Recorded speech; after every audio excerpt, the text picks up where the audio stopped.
नमस्कार दोस्तों, welcome back to my channel friends. मैं आप सबका अपने चैनल स्टॉक्स फॉर लाइफ पे बहुत स्वागत करता हूं। Welcome to STFL family. Dear family members, बात की जाए डिक्सन टेक्नोलॉजीज़ की तो बहुत अच्छी कंपनी है दोस्तों। और जिस हिसाब से मेक इन इंडिया का जो प्रोजेक्ट है, इनके लिए बहुत ही दोस्तों सर्वाइवल वाला है। और जिस हिसाब से गवर्नमेंट का सपोर्ट दोस्तों इसको मिल रहा है, बहुत ही टॉप नॉच कमांडिंग वाली बात है। तो दोस्तों उनके आज स्प्लिट के न्यूज़ आने वाले थे, तो न्यूज़ क्या रहे हैं और दोस्तों स्प्लिट का तो छोड़िए, वो सेकेंडरी है। प्राइमरी दोस्तों ये था कि Q3 के नतीजे कैसे रहे। और आज दोस्तों उन्होंने Q3 के नंबर्स के बाद स्प्लिट में क्या देखने को मिला, क्या 1:10 का बोनस मिला, मीन्स 1:10 का शेयर का, या फिर 1:5, एक के बदले 10 मिलेंगे, 5 मिलेंगे। और दोस्तों हमें क्या देखने को मिल रहा है इस न्यूज़ के बाद, क्या धमाका होगा या फिर प्रॉफिट बुकिंग देखने को मिलेगी। चलिए दोस्तों उसका पता लगाने की कोशिश करते हैं। उसके पहले न्यूज़ पढ़ेंगे और दोस्तों इनके फिनेंशियल्स जो रिजल्ट है उनको भी एनालिसिस करेंगे और एक कंक्लूजन निकालेंगे कि रिजल्ट कैसे रहे, क्या ये निवेश किया जा सकता है या फिर नहीं। लेकिन चैनल फर्स्ट टाइम में सब्सक्राइब कर सकते हैं इस तरह के रेगुलर अपडेट्स को सबसे पहले एक्सेस करने के लिए। Now without link any further time, let's begin. तो गाइस ओपन कर लिया मैं डिक्सन का जो मेरा पीडीएफ है। और दोस्तों उधर पे देख सकते हैं कि outcome of the board meeting, जहां दोस्तों इनके रिजल्ट भी डिक्लेयर हो चुके हैं और इनके जो स्प्लिट के न्यूज़ थे वो भी कंफर्म हो चुके हैं। दोस्तों क्या 10 मिला या फिर 5 मिला, चलिए डिस्कस करते हैं। लेकिन उससे पहले इधर पे आप देखिएगा दोस्तों, सबसे इंपॉर्टेंट ये है कि इनके जो, अगर आप राउंड फिगर में देखिएगा, जल्दीबाजी में होते हैं, तो इनका रेवेन्यू अप है 120% के। पैट दोस्तों 134% अब दिखाई पड़ रहे हैं। तो ये दोस्तों क्या हो गई, ये मेरी समरी हो गई। लेकिन अब चलिए इसको थोड़ा डिटेल में पढ़ लेते हैं। तो गाइस यही इसकी क्वालिटी दिखाई पड़ रही है, बिकॉज मैंने जब पीडीएफ डाउनलोड किया तो इसी हिसाब से दोस्तों मुझे पीडीएफ में दिखाई दे रहा था। एनीवेज तो मैं इसको सरल भाषा में समझाने की कोशिश करूंगा। दोस्तों को पता है डिक्सन में बहुत सारे मल्टीपल बिजनेसेस हैं, इसलिए मैंने कॉन्सोलिडेटेड जो प्रॉफिट है वो सोचा कि आपसे डिस्कस करूंगा, और वही फिनेंशियल है। बिकॉज मैंने देखा कि मिंट में भी दोस्तों वही कवर किया गया है। एनीवेज तो इनका रेवेन्यू कैसे रहे, कि इनके कमाई कितनी देखने को मिल रही है। तो रेवेन्यू फ्रॉम द ऑपरेशन में अगर आप देखें और टोटल इनकम को आप ऐड करें दोस्तों, ये सब रुपीज़ इन मिलियंस है, रुपीज़ इन लैक्स आप इसको कंसिडर कर सकते हैं। तो ये कितना हो चुका है दोस्तों, अप्रॉक्स 1 लाख जो था दोस्तों उधर से कितना हो चुका है, 2182 रुपीज़ इन मिलियंस। इसका मतलब रफली अगर मैं इसको करोड़ में कन्वर्ट करूँ तो 2182 करोड़ देखने को मिल रहा है, जो अपने में बहुत ही अच्छी बात है। प्रीवियस ईयर की बात की जाए तो ये 100 करोड़ के लगभग दिखाई पड़ रहा था, मीन्स 1000 करोड़ के लगभग, माफ करिए दोस्तों। और उधर से वो 2182 करोड़ हो चुका है। प्रीवियस क्वार्टर की बात की जाए, जहाँ कोविड का इशू था दोस्तों, Q2 की मैं बात बोल रहा हूँ, उधर की बात की जाए तो 1638 करोड़ था, जो कि अभी मीन्स अच्छा बढ़ चुका है। बात की जाए रेवेन्यू के टर्म्स में भी हमें अच्छा खासा उछाल देखने को मिल रहा है Q1Q, और ईयर ऑन ईयर दोस्तों डबल से भी ज़्यादा दिखाई दे रहा है। कंपनी के एक्सपेंस कितने रहे ये देखना बहुत ही इंपॉर्टेंट है, बिकॉज कंपनी कभी कभी अपने एक्सपेंसेस को कम करके अपने प्रॉफिट में उतार चढ़ाव दिखा लेती है। दोस्तों इधर पे आप देख सकते हैं कि इनके जो एक्सपेंसेस हैं 960 करोड़ से, जो अभी बढ़ के कितने हो चुके हैं, 210 करोड़। यस, रेवेन्यू बढ़े हैं तो इनके खर्चे भी बढ़ेंगे, कंपनी खर्चे भी करेगी दोस्तों। और इनके जो, ऐसा नहीं कि जो रेवेन्यू है, रेवेन्यू के बाद खर्च सिर्फ एक ही क्वार्टर बढ़ा है, ईयर ऑन ईयर भी हमें ह्यूज जंप देखने को मिल रहा है खर्चे में। और क्वार्टर क्वार्टर भी दोस्तों हमें बढ़ते हुए दिखाई पड़ रहा है। तो अभी देखना बनता है कि जो पैट आ रहा है दोस्तों, net profit for the year, वो कैसा है। तो गाइस नेट प्रॉफिट में तो भाई आग लगते हुए देखने को मिल रही है। अगर आप रफली देखें तो नेट प्रॉफिट कितना था, 26 करोड़ था। ये सब रुपीज़ इन मिलियन से अगर मैं सब करोड़ में कन्वर्ट करूँ, 26 ईयर हमें निकल के आ रहे हैं।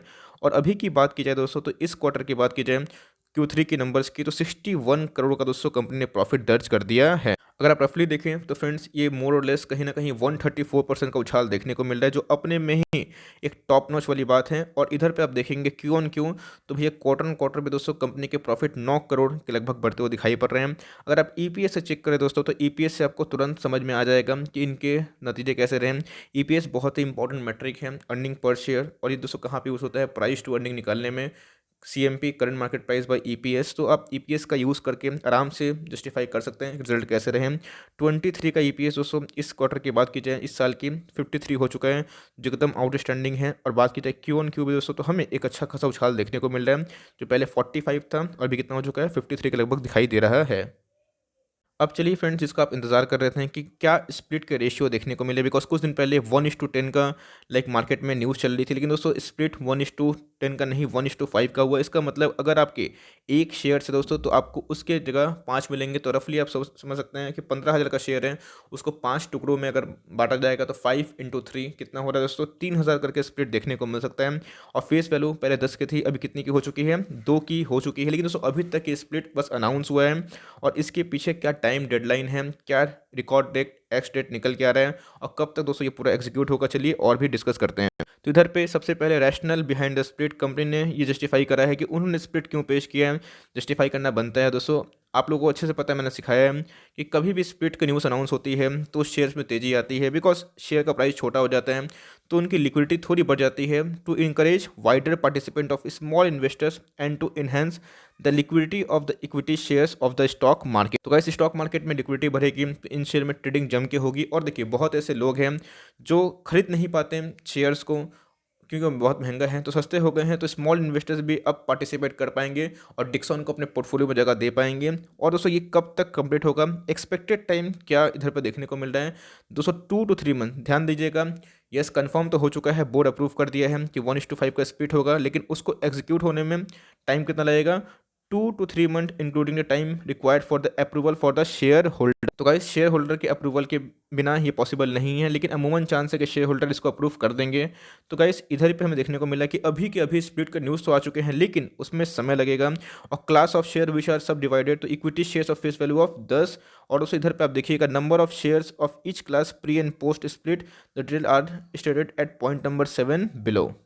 तो गाइस ये बहुत ही अच्छा इंपॉर्टेंट चार्ट है। अब देखिएगा कि प्री स्टॉक जो शेयर कैपिटल है, मीन्स स्टॉक जो स्प्लिट होने के पहले कितने शेयर्स ऑथोराइज्ड है, उनके फेस वैल्यू कितने हैं, उनके पेड शेयर कितने अवेलेबल है। और दोस्तों पोस्ट जब हो जाएगा, जब फेस वैल्यू 10 के बदला कितना हो जाएगी, 2 हो जाएगी दोस्तों, तो उधर पे आप देख सकते हैं कि नंबर ऑफ़ शेयर्स भी बढ़ जाएंगे और काफ़ी अच्छे खासे मात्राएं बढ़ जाएंगे। तो यही होता है कि इनके नंबर्स अच्छे आए दोस्तों, और कंपनी ने इस पे एकदम बम्प हो रहा है। और आपको दोस्तों शुभकामनाएं, अगर आप इसको होल्ड करते हैं तो बहुत एक क्वालिटी स्टॉक है और आपको दोस्तों 1 के बदले 5 मिल जाएगा, लेकिन इस उसी अकॉर्डिंग आपके प्राइस भी एडजस्ट हो जाएंगे, इस बात का ध्यान दीजिएगा दोस्तों। और यस, इस न्यूज़ की वजह से माल खरीदना है या फिर नहीं खरीदना है, चार्ट पे क्या कंडीशन है, इनके वैल्यूएशन कैसे हैं और आपको दोस्तों क्या करना चाहिए, चलिए अब उसको डिस्कस कर लेते हैं।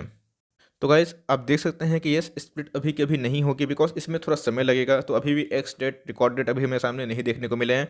15,000 के ऊपर का स्टॉक है दोस्तों, आज 3% तेज था, तो मार्केट में अनुमान था कि इसमें स्प्लिट की न्यूज़ थी। और निफ्टी भी दोस्तों बहुत तेज आपको देखने को मिल रहा है, 3000 के लगभग इसके 52 वीक जो लो है दिखाई पड़ रहे हैं। और इसी के अनुपात में मोर और लेस दोस्तों इनके स्प्लिट के बाद डिवीजन बढ़ते हुए देखने को मिल सकता है। ये भी हो सकता है कि स्प्लिट के न्यूज़ से इसमें और आग लगे दोस्तों और ये और विस्फोट हो। इसकी जो 52 वीक जो हाई है दोस्तों, ये 16,786 के लगभग दिखाई पड़ रहे हैं, जो भी डिस्काउंट प्राइस में अवेलेबल है। कुछ दिन पहले गाइस ये 14,000 के लगभग जा चुका था और उधर पे मैंने बाइंग की रिकमेंडेशन की थी। और दोस्तों उधर पे मैंने पता है बहुत ऐसे लोग हैं जो बाइंग करे होंगे। एनीवेज इधर पे आप देख सकते हैं कि मार्केट कैप कितनी है हो चुकी है, 18,000 करोड़ की मार्केट कैप हो चुकी है। रिसेंटली फ्रेंड्स ये कहाँ से जंप हो चुकी थी, ये छोटे कंपनी स्मॉल कैप से मिड कैप में ट्रांसफर हो गई थी by the AMFI all India mutual fund association. आप देख सकते हैं दोस्तों कि 74 का पी है, ये कितना ट्रेड हो रहा है दोस्तों, 178 के लगभग ट्रेड हो रहा है, जो अपने पी से काफ़ी महंगे प्राइस में ट्रेड हो रहा है। लेकिन दोस्तों बिजनेस यूनिक है, इस बात का ध्यान रखना चाहिए, बिकॉज आपको पता है कि प्राइस टू अर्निंग ऐसा नहीं है।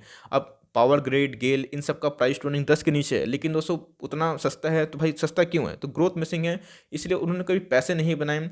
इसलिए आपको ध्यान रखना है कि वैल्यूएशन हाई है, तो वैल्यूएशन क्यों हाई कमांड कर रहे हैं, क्योंकि दोस्तों ऐसी कोई दूसरी कंपनी भारत में अवेलेबल नहीं है जो बहुत सारे लाइक इलेक्ट्रॉनिक्स डिवाइस को मैन्युफैक्चर करे, CCTV कैमरा बनाए और चाइना को सीधा टक्कर दे। ऐसी कंपनी दोस्तों बहुत लाजवाब देखने को मिलती है। इसीलिए कुछ कुछ अपवाद में, एक्सेप्शन में कभी कभी प्राइस टू अर्निंग बढ़ जाता है। आपको मैंने सिखाया, नहीं पता फिर भी कन्फ्यूजन है, जाइए मेरे प्लेलिस्ट में जहाँ पे दोस्तों मैंने प्राइस टू अर्निंग के बारे में पूरा चीज़ सिखाया है। तो एनीवेज हमें प्राइस टू अर्निंग महंगी दिखाई पड़ रही है, लेकिन यस अगर इनके जो प्राइस है कांस्टेंट रहे और EPS बढ़ गया दोस्तों, तो हो सकता है कि प्राइस टू अर्निंग एडजस्ट हो जाए। अगर प्राइस नहीं बढ़ा CMP, तो एनीवेज डिलीवरीज अभी तक एज ऑफ नाउ जो मैं वीडियो शूट कर रहा हूँ 44 के लगभग दिखाई पड़ रही है, जो अपने आप में ही दोस्तों बहुत बड़ी बात है। तो इधर पे दोस्तों आप देख सकते हैं कि हमें क्या देखने को मिला था, कुछ दिन पहले जब इसमें स्प्लिट की न्यूज़ जस्ट आई ही थी, उसके बाद फिर से रैली हो गई थी और इधर पे एक ऐसा कैंडल बना था जो बॉलिंजर बैंड से आउट हो चुका था। और उसके बाद मैंने आपको सिखाया है, इसके ऊपर दोस्तों मैंने जो ट्यूटोरियल है बना के सेंड कर दी है, मीन्स अपलोड कर दी है, ज़रूर देखिएगा। तो उसके बाद दोस्तों बॉलिंजर बैंड में उसको आना ही था, तो आ चुका है। और उसके बाद फिर से एक रिवर्सल देखने को मिला, बहुत लोगों ने इधर पे माल खरीदा और अभी मुनाफे में है। और यस आपको माल दबा के बैठना चाहिए, बिकॉज कंपनी के रिजल्ट मोरलेस काफ़ी अच्छे दिखाई दे रहे हैं। तो अभी की बात की जाए तो स्प्लिट होने वाला है, 1 के बदले 5 मिलेंगे, तो क्या इस न्यूज़ से खरीदे? बिल्कुल नहीं दोस्तों, न्यूज़ को चेस नहीं करना है, फंडामेंटल को चेस करना है। तो आपको मैंने दिखाया, इनके फंडामेंटल्स मैंने पहले ही डिस्कस किए हैं। फंडामेंटल अच्छी लगती है तो यस कोई प्राइस में लिया जा सकता है, लेकिन दोस्तों अभी की बात की जाए तो it is not an ideal position to get entry. Yes ये भी हो सकता है कि इधर से दोस्तों भाग जाए, न्यूज़ का इम्पैक्ट रहे और कल खुलते ही, परसों खुलते ही सेकंड हाफ में, फर्स्ट हाफ में एक तेज़ी आ जाए, लेकिन प्राइस को चेस मत करिएगा। बिकॉज़ देखिए जो प्राइस को चेस करते हैं दोस्तों, उसके बाद गिर जाता है और लोग एग्जिट कर लेते हैं लॉस में। तो लॉन्ग टर्म निवेशक हैं तो इक्का दुक्का स्टॉक से शुरुआत कर सकते हैं, और आप अगर 13,000 के लेवल पे, 14,000 के लेवल पे लेके बैठे हैं तो आप दोस्तों एक अच्छा लेवल पे बैठे हैं। और जिन्होंने 10,000 पे लेवल पे इसको लेके रखा है, आपने सुपर एमओएस पे लेके रखा है, जहाँ पे आपकी मीन्स कोई सवाल ही नहीं है उधर पे जाने का। और उसके बाद पोस्ट स्प्लिट के बाद हम लोग देखते हैं कि अमूमन तेज़ी है, मार्केट स्वागत करता है, बिकॉज वहाँ पे लिक्विडिटी बढ़ जाती है। तो पहले देखिए, अभी तक डेट सामने नहीं आए हैं, और अगर दोस्तों डेट सामने नहीं आता है, निफ्टी में थोड़ा सा अगर मान लीजिए प्रॉफिट बुकिंग देखने को मिलता है, हो सके तो फिर से ये अपने सपोर्ट पे आएगा जो 15,000 के नीचे दिखाई पड़ता है। बिकॉज ये आज भी दोस्तों अपने बॉलिंजर बैंड के अपर बैंड को टच करने की कोशिश की, लेकिन उधर से रिवर्सल देखने को मिला। तो अब देखना बनता है कि इनके फर्दर क्या मूवमेंट देखने को मिलते हैं। लेकिन दोस्तों अभी पोजीशन बनाने का सही टाइम मुझे दिखाई नहीं पड़ता। बनाते भी हैं तो ऐसे लेके काम करिएगा, स्टॉप लॉस। और अगर लॉन्ग टर्म निवेशक है, बहुत लॉन्ग टर्म, अगर आपको लगता है कि ये और अच्छा कर सकता है, कंपनी में फेथ है दोस्तों, ज़रूर गो अहेड। बहुत ही अच्छी कंपनी है, यस मेरे पोर्टफोलियो का स्टॉक है। बिकॉज कंपनी को दोस्तों हमने बहुत ही पहले आइडेंटिफाई किया था, और ऐसे स्टॉक ज़रूर मल्टीबैगर बनते हैं। आपने देखा कि आपके सामने ही मल्टीबैगर बन गया। तो ऐसे स्टॉक को दोस्तों चेस मत करिएगा, अच्छे बाइंग लेवल में मिले तो खरीद लीजिए। और बहुत सारे दोस्तों ऐसे स्टॉक्स हैं जिसमें अमूमन स्प्लिट और बोनस के न्यूज़ देखने को मिलते ही हैं। तो यस, न्यूज़ को चेस करके स्टॉक में खरीदारी मत करिएगा। कंपनी पसंद है तो ही खरीदारी करिएगा, और एक सही लेवल पे सही स्टॉक खरीद लेते हैं तो भाई आपकी लाइफ भी चेंज हो जाएगी। यस, इधर पे खरीदते हैं तो मीन्स ख़राब नहीं है, लेकिन यस अगर अच्छे लेवल में मिलता है थोड़ा सा 2-4% करेक्शन में तो और बेटर है। अगर ऐसा मन है कि 10 शेयर लेना है तो 1 शेयर खरीद सकते हैं, फिर 2 शेयर खरीद सकते हैं, और नीचे गिरे तो और भी अपनी खरीदारी की लिस्ट को बढ़ा सकते हैं। तो for timing that's the end of the video कि डिक्सन में क्या Q3 नंबर सामने आए, और दोस्तों क्या इनके जैकपॉट देखने को मिले। आई होप दोस्तों ये वीडियो आपके लिए हेल्पफुल है। अच्छा लगा तो एक लाइक कर दिएगा, चैनल फर्स्ट टाइम है तो याद से सब्सक्राइब भी कर दिएगा। फर्दर कोई डाउट है उसको ड्रॉप कर सकते हैं, और कोई स्टॉक का रिव्यू चाहिए उसका नाम भी ड्रॉप करिएगा। I would love to make a video on your demand. तो गाइस मिलते हैं जल्दी ही, तब तक के लिए bye. Thanks for seeing friends, God bless you all.